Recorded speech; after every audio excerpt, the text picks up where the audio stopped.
वंदे मातरम विद्यार्थियों। राजनीति विज्ञान कक्षा 12 की जो क्विक रिवीजन की श्रृंखला चल रही है, उसमें जो महत्वपूर्ण मल्टीपल चॉइस क्वेश्चंस या वन वर्ड के वन लाइनर के जो प्रश्न है, उसकी सीरीज में आज हम अध्याय 8 क्षेत्रीय आकांक्षाएं, इस पाठ के महत्वपूर्ण जो प्रश्न है, जो कि एक नंबर में चाहे ऑब्जेक्टिव के रूप में या रिक्त स्थानों के रूप में या एक नंबर के प्रश्न के रूप में पूछे जा सकते हैं। जितने भी संभावित प्रश्न इस पाठ से बन रहे हैं, सारे मैं यहाँ इस वीडियो में डिस्कस करने का प्रयास करूँगा। तो आइए शुरू करते हैं। हमारा जो पहला प्रश्न है, ऑपरेशन ब्लू स्टार का संबंध किस राज्य से है? बहुत इंपॉर्टेंट प्रश्न है। ऑपरेशन ब्लू स्टार, तो इसका संबंध पंजाब राज्य से है। अगला हमारा प्रश्न है, गोवा भारत संघ का एक राज्य किस वर्ष में बना? आपको सन का नाम बताना जिस वर्ष गोवा है भारत संघ में शामिल हुआ। उसका सही आंसर है 1987, 1987। अगला हमारा प्रश्न है, द्रविड़ आंदोलन से किस राजनीतिक संगठन का सूत्रपात हुआ? द्रविड़ आंदोलन आपको पता होगा दक्षिण भारत में चला था, तो इससे द्रविड़ मुनेत्र कड़गम या द्रविड़ कड़गम नाम का संगठन हुआ, और जिससे दो अलग अलग बाद में पार्टियां एडीएमके और डीएमके इनका निर्माण हुआ।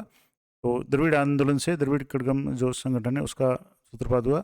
अगला प्रश्न है, पेरियार के नाम से दक्षिण भारत के किस राजनेता को जाना जाता है? इंपॉर्टेंट प्रश्न ये भी है, पेरियार के नाम से। तो पेरियार के नाम से ईवी रामास्वामी नायकर को जाना जाता है। पूरा नाम है ईवी रामास्वामी नायकर, इनको पेरियार के नाम से जाना जाता है। अगला हमारा प्रश्न है, 1985 के पंजाब समझौते से आप क्या आशय है? 1985 में 1985 में पंजाब समझौता जो हुआ था, उसमें क्या था या किससे संबंधित था? तो ये उस समय प्रधानमंत्री, तत्कालीन जो प्रधानमंत्री राजीव गांधी और लोंगोवाल के बीच में पंजाब में शांति स्थापना करने हेतु एक समझौता हुआ था, और जिसका 1985 में हुआ था, और जिसको पंजाब समझौता कहा गया। अगला हमारा प्रश्न है, ऑपरेशन ब्लू स्टार क्या था? अभी जैसे प्रश्न था कि ऑपरेशन ब्लू स्टार कहाँ चला था, अब है ऑपरेशन ब्लू स्टार क्या था? तो 1984 में जून माह में स्वर्ण मंदिर, यानी जो पंजाब में स्वर्ण मंदिर है, उसमें जो की गई सैन्य कार्रवाई है, उसका नाम था ऑपरेशन ब्लू स्टार। तो इससे संबंधित कुछ प्रश्न, जैसे कब बना, ये ऑपरेशन ब्लू स्टार कब हुआ? तो 1984 में। किस राज्य से संबंधित था? पंजाब से संबंधित। स्वर्ण मंदिर जो अमृतसर में, उसमें जो सैन्य कार्रवाई की गई थी भारत सरकार के द्वारा, उसका कूट नाम था ऑपरेशन ब्लू स्टार। उस समय प्रधानमंत्री श्रीमती इंदिरा गांधी थी। ये भी इम्पोर्टेंट है। अगला हमारा प्रश्न है, भारत के किस भूभाग या क्षेत्र को 7 बहनों का भाग कहा जाता है? 7 सिस्टर्स जो लैंड है वो किस भाग को कहा जाता है? 7। तो इसको पूर्वोत्तर जो क्षेत्र है भारत का, जिसमें 7 राज्य है, उनको मिला करके 7 बहनों का भाग या क्षेत्र कहा जाता है, तो ये पूर्वोत्तर को कहा जाता है। अगला प्रश्न इसी से संबंधित है कि पूर्वोत्तर भारत के किन राज्यों को 7 बहनों के नाम से जाना जाता है? तो प्रश्न कैसे भी घुमा के पूछ सकता है, लेकिन आपको कहीं कंफ्यूज नहीं होना है। पूर्वोत्तर के जो राज्य है उनको 7 बहनों के नाम से, और उन राज्यों के नाम आपको याद होंगे: असम, अरुणाचल प्रदेश, नागालैंड, मणिपुर, मिजोरम, त्रिपुरा और मेघालय। ये जो 7 राज्य है वो 7 सिस्टर्स के नाम से जाने जाते हैं। एक बार और रिपीट कर दूं: असम, अरुणाचल प्रदेश, नागालैंड, मणिपुर, मिजोरम, त्रिपुरा और मेघालय। अगला हमारा प्रश्न है, मिजो नेशनल फ्रंट का गठन किसके नेतृत्व में किया गया? एक राजनीतिक संगठन था मिजो नेशनल फ्रंट, उसका जो गठन है वो लाल डेंगा के नेतृत्व में किया गया। जो मिजोरम के नेता थे लाल डेंगा, इनके नेतृत्व में मिजो नेशनल फ्रंट का गठन किया गया। अगला हमारा प्रश्न है, असम में विदेशियों के विरुद्ध आंदोलन का नेतृत्व किस छात्र संगठन ने किया? तो असम में, जैसे कि आपको पता है, बांग्लादेश या आसपास के जो भी देश, विशेषकर बांग्लादेश से जो भी घुसपैठिए आए थे, उनके विरोध में एक छात्र संगठन ने आंदोलन किया था। काफ़ी लंबे समय तक आंदोलन भी चला था। उस छात्र संगठन का नाम बताना है। उसका नाम है ऑल असम स्टूडेंट यूनियन, या आसू, AASU, आसू यानी ऑल असम स्टूडेंट यूनियन। अगला हमारा प्रश्न है, सिक्किम की लोकतंत्र बहाली आंदोलन के प्रमुख नेता कौन थे? सिक्किम में लोकतंत्र बहाली के लिए जो आंदोलन चला, उसके प्रमुख नेता कौन थे? तो इसका सही आंसर है काजी लेंदुप दोरजी खांगरप सरपा। नाम थोड़ा सा कॉम्प्लेक्स है, लेकिन 2-4 बार आप प्रैक्टिस करेंगे तो याद हो जाएगा। काजी लेंदुप दोरजी खांग सरपा, इन्होंने लोकतंत्र की बहाली के लिए प्रमुख नेता के रूप में इन्होंने काम किया सिक्किम में। अगला प्रश्न है, किस घटना ने पेरियार को नास्तिक बनाया? तो वो घटना थी सम्मान आंदोलन। आत्मसम्मान आंदोलन ने पेरियार को नास्तिक बनाया। अगला हमारा प्रश्न है, संविधान के किस अनुच्छेद के तहत जम्मू कश्मीर को विशेष दर्जा प्रदान किया गया था? क्योंकि ये अब अतीत की बात हो चुकी है। अब वो अनुच्छेद है वो या हटा दिया है। अब जम्मू कश्मीर का अलग स्टेटस है, लेकिन जब संविधान का निर्माण हुआ और देश आज़ाद हुआ उस समय एक विशेष अनुच्छेद के तहत विशेष दर्जा दिया गया था। काफ़ी चर्चित अनुच्छेद था। सही आंसर है 370, अनुच्छेद 370, जिसके तहत जम्मू कश्मीर को विशेष दर्जा दिया गया था। अगला हमारा प्रश्न है, इंदिरा गांधी की हत्या कब हुई थी? प्रधानमंत्री इंदिरा गांधी की हत्या कब हुई थी? तो 31 अक्टूबर 1984 को इंदिरा गांधी की हत्या हुई थी। अगला हमारा प्रश्न है, असम गण परिषद किस राज्य से संबंधित है? एक राजनीतिक संगठन के रूप में असम गण परिषद है, किस राज्य से संबंधित है? बहुत ही सिंपल सवाल है, इसका उत्तर भी इसी में छिपा हुआ है, तो इसका सही आंसर है असम से संबंधित। अगला हमारा प्रश्न है, डीएमके और एडीएमके किस राज्य में सक्रिय राजनीतिक दल है? तो वैसे मैंने पिछले प्रश्न में इसके बारे में बता दिया था, फिर भी आपको थोड़ा सा और सोचना है। ये दक्षिण भारत का राज्य है और द्रविड़ कड़गम है उसके बाद में ये बने थे। तो डीएमके और एडीएमके, यानी डीएमके का मतलब द्रविड़ मुन्नेत्र कड़गम, एडीएमके का मतलब अन्ना द्रविड़ मुन्नेत्र कड़गम। ये दो राजनीतिक दल है, वो तमिलनाडु राज्य में सक्रिय है, तो आपका आंसर हो गया तमिलनाडु। अगला हमारा प्रश्न है, जम्मू कश्मीर राज्य को पुनर्गठित करके दो केंद्र शासित प्रदेशों का गठन किया गया है। तो किन दो केंद्र शासित प्रदेशों को गठन किया गया? यानी धारा 370 की समाप्ति के बाद में जम्मू कश्मीर को पुनर्गठित किया गया है और उसको दो केंद्र शासित प्रदेशों में बांटा गया है। तो इसका सही आंसर है जम्मू कश्मीर और लद्दाख। तो दो केंद्र शासित प्रदेश, एक जम्मू कश्मीर, दूसरा लद्दाख। बहुत ही इंपॉर्टेंट और लेटेस्ट करंट का भी सवाल है, जीके का भी सवाल है। ये सारे प्रश्न हैं वो जीके के भी इंपॉर्टेंट है, किसी भी कंपटीशन में किसी भी रूप में पूछे जा सकते हैं।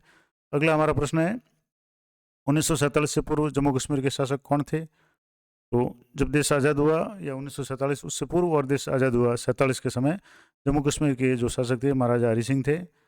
अगला हमारा प्रश्न है, नेशनल कॉन्फ्रेंस ने किसके नेतृत्व में आंदोलन चलाया?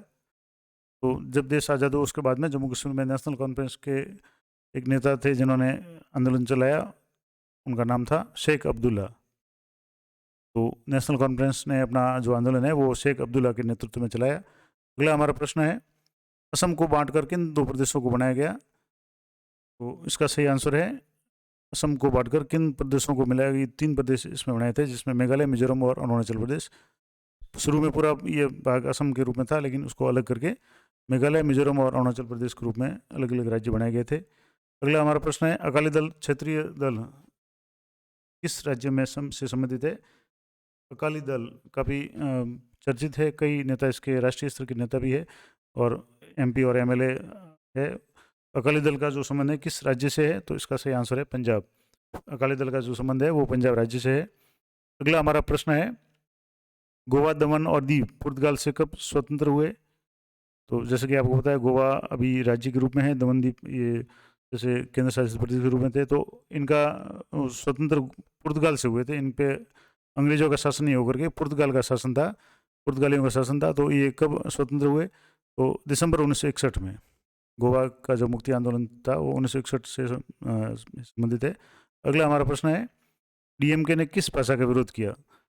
जैसे कि आपको पता है दक्षिण भारत के तमिलनाडु में डीएमके पार्टी कई बार सत्ता में रही है, कई बार विपक्ष में भी रही है। उसने किस भाषा का विरोध किया है? तो इसका आंसर है हिंदी भाषा का विरोध किया है। अगला हमारा प्रश्न है, डीएमके के संस्थापक कौन थे? ये थोड़ा सा प्रश्न है वो छपने में सही नहीं रहा। तो डीएमके के संस्थापक कौन थे? तो सी अन्नादुरई, डीएम यानी द्रविड़ जो मुन्नेत्र कड़गम है उसके जो संस्थापक थे वो सी अन्नादुरई थे। अगला हमारा प्रश्न है, स्वतंत्रता से पूर्व जम्मू कश्मीर में किस प्रकार की शासन व्यवस्था थी? यानी जब देश आज़ाद हुआ या उससे पूर्व है जम्मू कश्मीर में शासन व्यवस्था किस प्रकार की थी? तो अभी नाम भी आया था कौन उसके शासक थे। तो अभी जो शासन व्यवस्था थी वो राजशाही शासन व्यवस्था थी और महाराजा हरि सिंह वहाँ के शासक थे। तो ये भी प्रश्न पूछा जा सकता है कि किस तरह की शासन व्यवस्था थी। अगला हमारा प्रश्न है, पंजाब व हरियाणा राज्यों का निर्माण कब हुआ? तो इसका सही आंसर है 1956 में। जैसे राज्य पुनर्गठन आयोग जो फजल अली के नेतृत्व में गठित किया गया था, उनकी सिफारिश पे कई राज्यों का पुनर्गठन भी हुआ था और भाषा के आधार पर भी राज्यों का निर्माण हुआ था। तो पंजाब और हरियाणा का जो निर्माण है वो भाषा के आधार पर, जैसे पंजाबी बोलने वालों को पंजाब में रखा गया और हरियाणा जो हिंदी या हरियाणवी बोलने वाले थे उनको हरियाणा के रूप में 2 भागों में इसका विभाजन हुआ। तो ये 1956 में हुआ था। काफ़ी इंपॉर्टेंट प्रश्न है, अगला हमारा प्रश्न है, जम्मू कश्मीर के प्रथम प्रधानमंत्री कौन थे? जम्मू कश्मीर के प्रथम प्रधानमंत्री कौन थे? आपने अगर पॉलिटिकल साइंस के पाठ पढ़े होंगे तो आपको पता होगा कि जम्मू कश्मीर में शुरुआत में जो मुख्यमंत्री का जो पद था वो प्रधानमंत्री का पद कहलाता था, और उसके बाद में जब ज़्यादा कन्फ्यूजन होने लगा तब वहाँ के जो प्रधानमंत्री के पद को भी मुख्यमंत्री के रूप में चेंज कर दिया गया। लेकिन शुरुआत में वहाँ प्रधानमंत्री के नाम से पद था, तो उसके प्रथम प्रधानमंत्री शेख मोहम्मद अब्दुल्ला थे। तो ये भी विशेष थोड़ा प्रश्न बनता है। अगला हमारा प्रश्न है, उत्तर हर दिन बढ़ता जाए और दक्षिण दिन दिन घटता जाए, ये लोकप्रिय नारा किस आंदोलन के तहत दिया गया था? नारा एक बार और मैं आपको बता दूं, उत्तर हर दिन बढ़ता जाए और दक्षिण दिन दिन घटता जाए, यानी उत्तर और दक्षिण भारत के संबंध में ये नारा था। और ये नारा किस आंदोलन के दिया गया? तो ये द्रविड़ आंदोलन के दौरान ये अंतर्गत दिया गया था। तो इस तरीके से इस पार्ट के, यानी कि जो पार्ट था क्षेत्रीय आकांक्षाएं, इसके जितने भी इंपॉर्टेंट प्रश्न संभावित जो बन रहे थे, तो 1 नंबर के इस प्रश्न के रूप में किसी भी रूप में पूछे जा सकते हैं, मैंने इस वीडियो में शामिल किए हैं। आशा करता हूँ ये प्रयास आपको पसंद आएगा। अगले वीडियो में अगले अध्याय के जो भी प्रश्न हैं वो मैं डिस्कस करूँगा। तो पिछले साल जो कुछ पार्ट जो सिलेबस से हटा दिए गए थे उनके वीडियो है, मैं वो लेटेस्ट वीडियो में अपलोड कर रहा हूँ। बाकी पिछले साल जो भी पार्ट कोर्स में थे उन सभी के वीडियो लगभग चैनल पे पहले से ही उपलब्ध है। दोनों तरह के हैं, क्विक रिवीजन के भी हैं और मल्टीपल चॉइस क्वेश्चंस के भी हैं।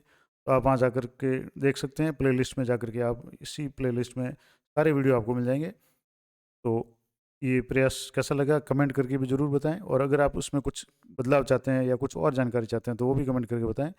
और अगर आप पढ़ते पढ़ते बोर हो जाएं तो मैंने अपने चैनल पे खूब सारे वीडियो पेड़ पौधों के या प्रेरणादायक मोटिवेशनल स्टोरीज के वगैरह भी अपलोड किए हुए हैं, तो वो जा करके आप देख सकते हैं, ताकि आपका जो भी मोटिवेशन भी आपको मिले और आपका जो मनोरंजन भी हो जाए। तो इस तरह की अपडेट के लिए चैनल पे बने रहें। मिलते हैं नेक्स्ट वीडियो में, तब तक जय हिंद, जय भारत।